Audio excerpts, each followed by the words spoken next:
Кај Штип денеска е поставен камен темелникот на најголемиот ветерен парк во Западен Балкан.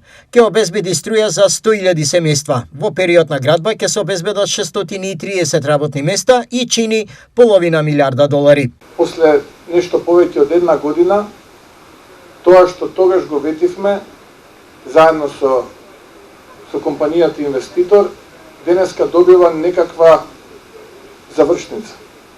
Завршница на оваа прва фаза.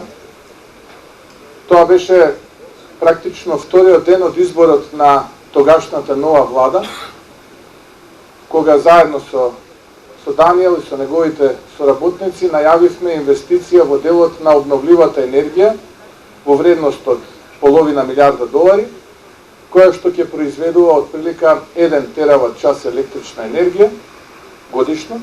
Имаме уште многу идеи како оваа инвестиција може да додаде уште поголема вредност и да биде уште позначена и за компанијата инвеститор и за нас како држава, но тоа ќе го разговараме во некоја следна фаза. Колку оваа инвестиција е значајна за македонската економија? Да даеме шанса на нашата економија и индустрија да е конкурентна надвор, затоа што ние сме мал пазар и мора да се бориме надвор доколку сакаме да сме успешни.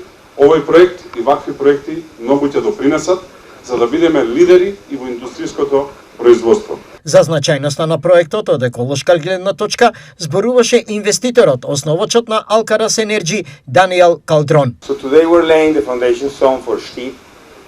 As you know, it's a 400 megawatt project. Значи да сме среќни што денес ги поставуваме темелите на овој многу значаен проект со нашите партнери, кои што ќе изнесува над 500 милиони долари, ќе создаде 600 работни места, ќе обезбеди чиста електрична енергија за над 100.000 домаќинства и што е уште побитно, ќе ги намали емисиите на јаглероден диоксид, што ќе значи намалување на значително намалување на истото.